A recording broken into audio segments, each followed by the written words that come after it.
All right, recording is resumed. All right, so yeah, been walking around checking out you guys' work. You guys have a good start on this. You guys have been using the animation to get some ideas from that. And so let me throw some ideas at you guys right here. One piece you might need near the beginning is a couple of circles. Some of you guys are doing some other things too. That's okay. So how can I make a circle? And there are lots of ways. Some of you guys, what's one method you guys use to make some circles? Protractors. You guys got some protractors. That's a circle shape. You can. Some of you guys were using the protractor like this, like kind of like a compass. I'm not talking about a magnetic compass. I mean like one of these like engineer's compasses. Looks like this. Okay. Earlier today, I saw a student do a similar thing with a ruler. Right? You do trace it like this. Okay? Like, what's the definition of a circle? On a circle, all points on the circumference are equal what? Distance from the center. Okay? Oh, you can also do that with string. Right? Could be one of these uses for string. I gave you guys some string. Right? And this could be one of these is you can make like a compass type of that. Okay? What I'm going to do is make some circles. Well, way's been pretty successful going on earlier today. Let's see, 7. Okay, I'll do. Okay. So I'm going to have some 6-centimeter radius circles. So I'll throw down a central dot and count 6 centimeters that way and 6 that way. So that's 2 ends of the diameter. Okay, and then rotate it just a few degrees and make some tick marks and go all the way around like this. Like measure it with a ruler. Okay. Again, different techniques. Some of you guys have some pretty nice looking circles. Your own way of doing it, which is awesome.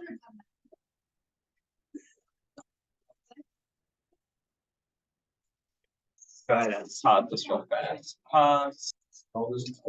Recording resumed. Dashed off some 6-centimeter radius circles.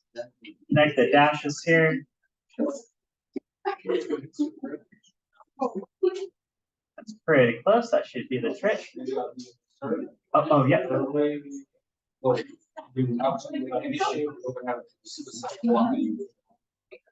yeah. Here, let me see what you're looking at here. Recording resumed. Like that.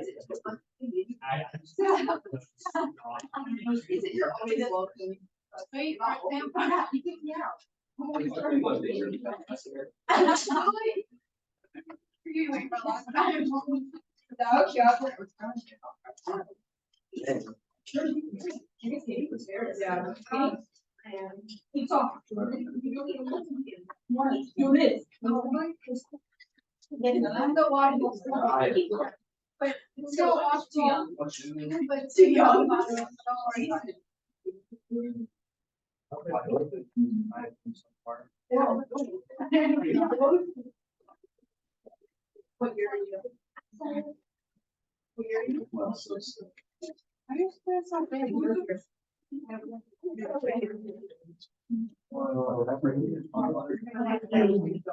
I'm not giving myself.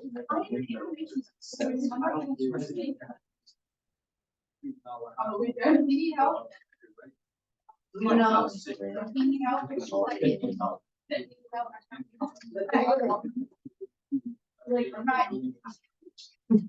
All right, so I'm gonna roll this animation for you guys and yeah, walk around and see how you guys are doing.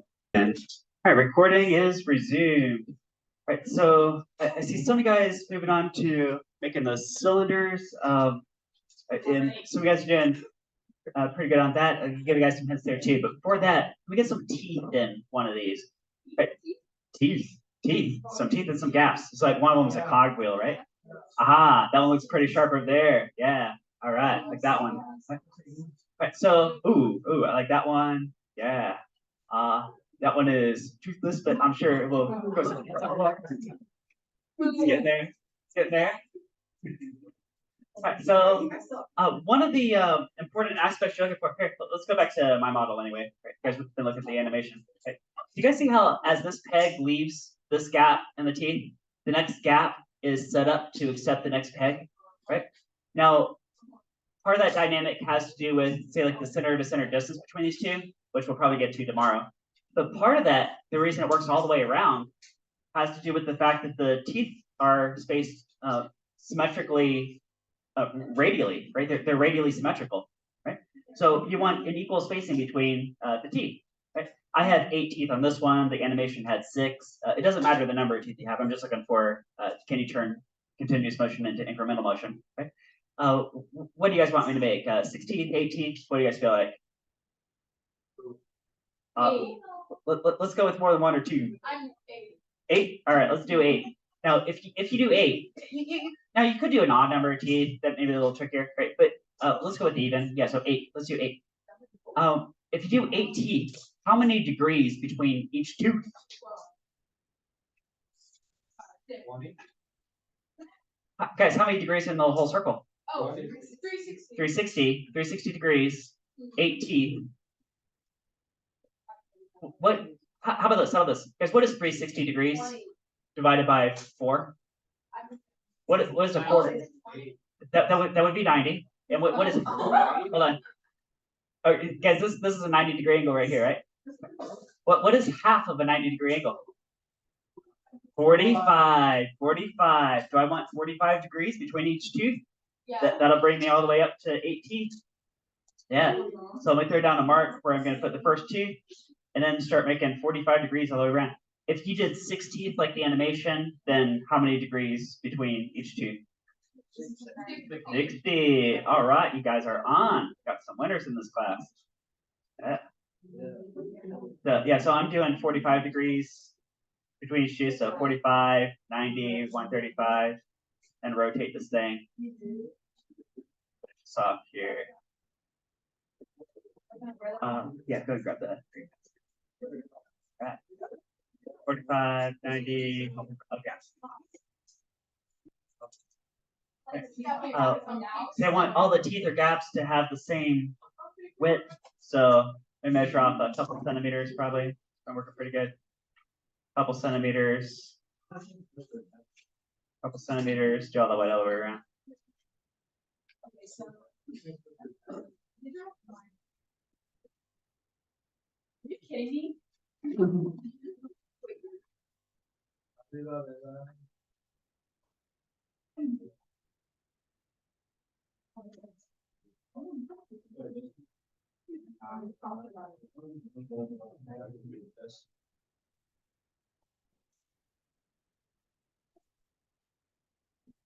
Yo.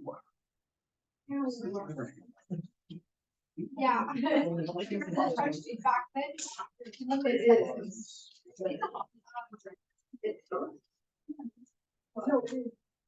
Yeah.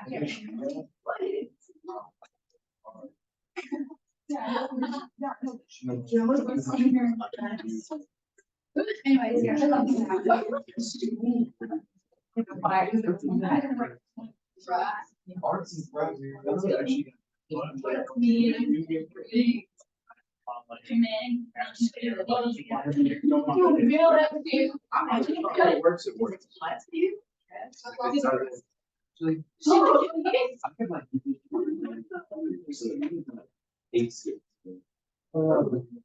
There's a cogwheel with 8 teeth.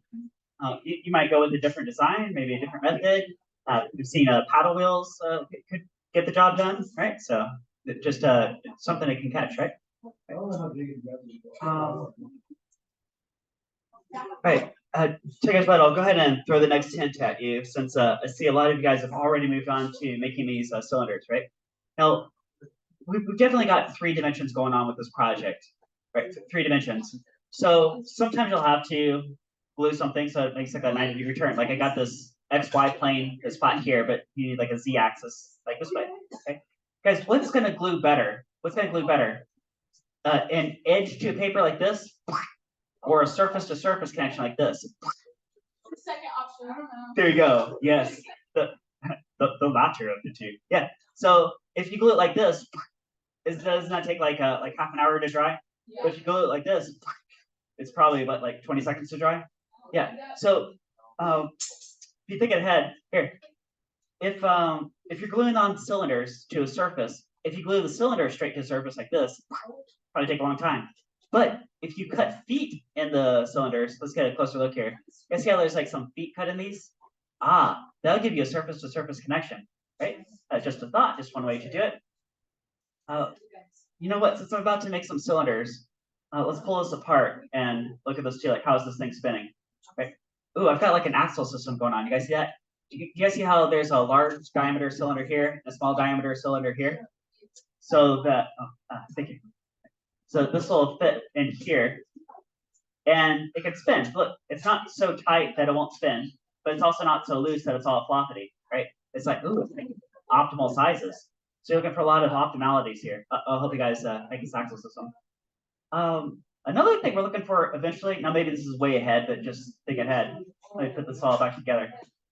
Okay. Do you guys see how my tooth wheel rides a little bit higher than my pegged wheel? You guys see that? Like the pegs come up underneath. You guys see how the pegs are coming underneath? So I hand power this thing. I was like, you guys see that? Okay. So maybe that's a hint. Here, when I go pull this apart, you can see this too. That these axles, these axle cylinders are different heights, different sizes. You guys see like a short one and a tall one? And the tall one, I can put the tooth wheel there, and the short one, I can put the peg wheel there, so that they're different heights. Let me put this all back together so you guys can see that one more time. Okay. So there's my peg wheel. It's riding a little bit short. Here's the tooth wheel. It's riding a little bit tall. Okay. Which means that this is all going to come together in 3 dimensions, so the pegs can come underneath those teeth. Right? All right. So I know that's a ton of hints all at once. Let me pull up my scrap paper, because how am I going to make these cylinders? And a lot of you guys have figured out how to make a cylinder already. You guys already did it. So you took some rectangles and you just rolled up the rectangles. So let me get a big old rectangle here. So let's go 5 centimeters, about 5 centimeters. Bam, bam. 5 centimeter strip. Yep.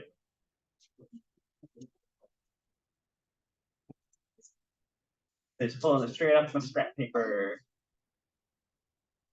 Okay. I'll be able to make all the cylinders I need with just this long rectangle strip. Get some axle systems going. We'll get some pegs going.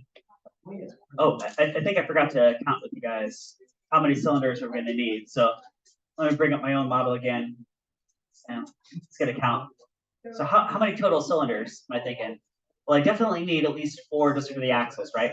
2 here, 2 here, right?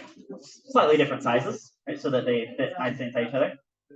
I'm going to need 1 peg for sure that I can hand turn. That's this guy right in the middle here that I can hand turn. I need at least 1 that can catch the teeth, unless you use a different method. Right? Maybe you want to go with like a paddle wheel method. That's okay too. I have pegs, right? And I have 3 of those. So let's see, that's 2 underneath here, 2 underneath here. That's 4, 5, 6, 7, 8. Oh, I bet if I had 8 cylinders, that should be plenty. If you have 6, that should cover it too. You need 6 or 8. Okay. I got this long rectangle strip. I'm going to make 8 smaller rectangles from this one. So fold in half. Again, like this whole project, if you want to go off on your own path and explore and try something a little bit different and go with a different method, then please do try out different ideas. But well, I know my model works, so this is how I would do it myself. Right? Okay, so I fold this into 8 parts, right? Half, half, half makes 8. So yeah, fold this. Let's do like an accordion with this guy. Right. So I'm gonna have 8 different rectangles on this. Start making some cuts.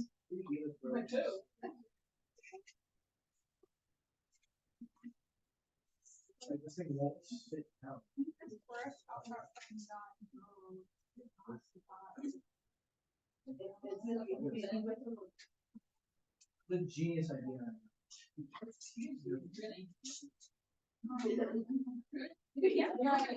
All right. There's 8 rectangles right there.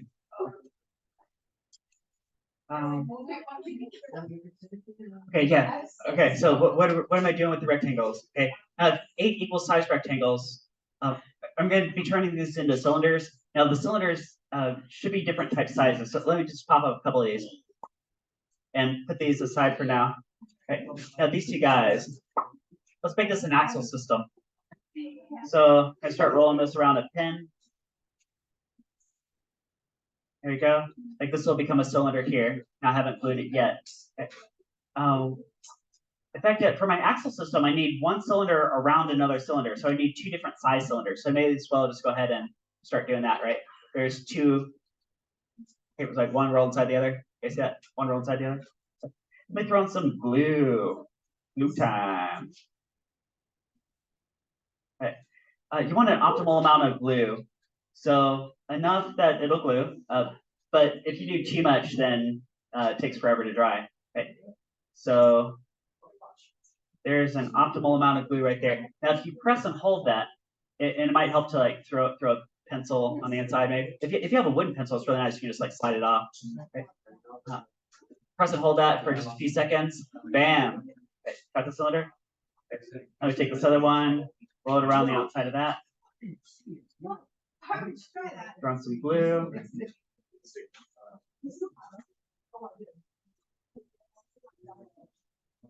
All right, and press and hold that.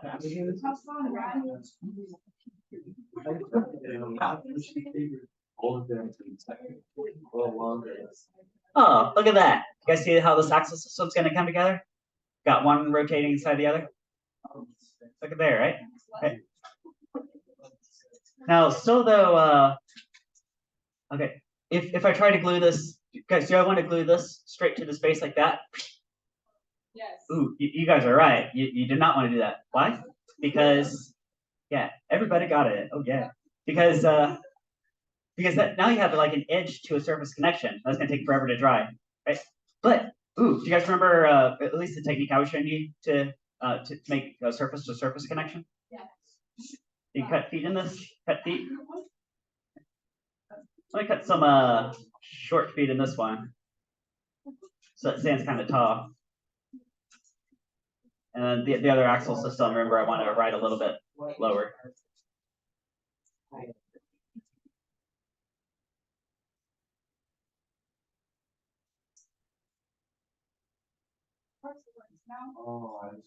Bam. Bam. Aha. All right. Now that, when I eventually glue this down on this base, okay, that will be a surface to surface connection, and this will dry glue really easy. Oh, look at that. It's going to spin just like that. You guys see it spinning? Oh, yeah. Oh, yeah. Oh, spinning flower. All right, so let me do another axle pair for this other guy. So go back to my rectangles, pop up another two. Roll these up. Hand of this guy. This guy.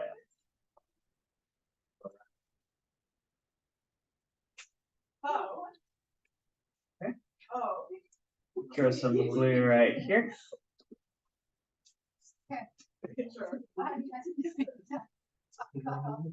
Okay, press and hold that for a few seconds. Okay, just gonna roll this other one around it while that one's finishing drying. Okay, again, not too tight, but not too loose. Maybe I'll loosen that a little bit right there. There we go. Okay. There's some glue on this guy.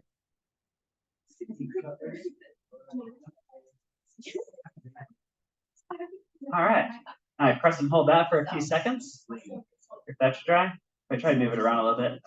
Perhaps that helps it stick better.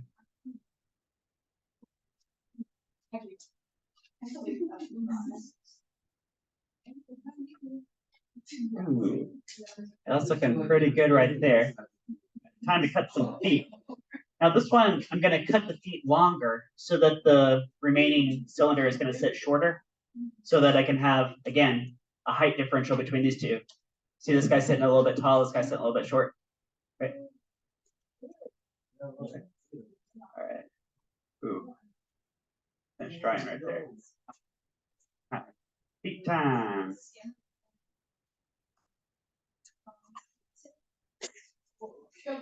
Yeah.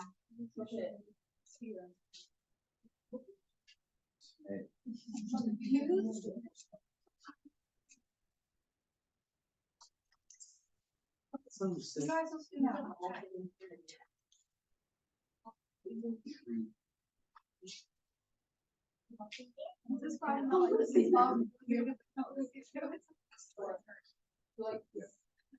No. Oh, you like. No, I didn't. I did this one. Did you? The road right on it. Are they both today? Yeah, should be able to rotate there. Ooh, I think I made mine a little bit too snug. Oops. Okay. Let's see how I can fix that possibly. Yep. Yeah, I got some paper towels back there on that back table. I don't think they know. Let me see. Let me see here. Yeah. Recording is resumed. See, open this up a little bit here. Check this out. Oh yeah, that's a bit better right there. That's a bit better right there. And yeah, it's gonna spin like that, like a so. All right. So that's about how far I've been getting in my hints for my other classes so far. Right. So far I got a couple of circles. One of them I cut some teeth into it. Got a couple of spinning axles, and oh yeah, some extra rectangles that are eventually going to become pegs for the peg circle. So you can get up to about that point then on pretty good pace.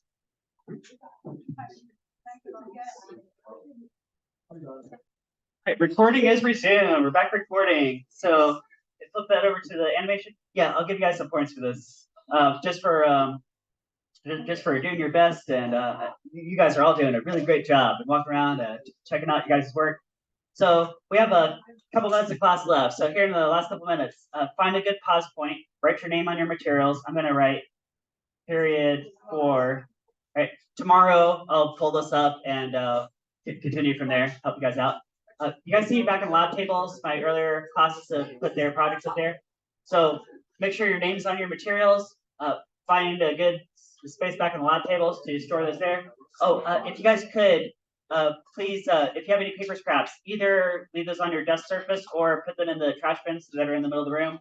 Please try not to get scraps on the floor. I forgot to bring my broom today, so that'll help me out, and I would appreciate that. But yeah, you guys have got a really good job so far. Done a really good job, and we will finish this before the weekend. You guys have a great rest of your Thursday.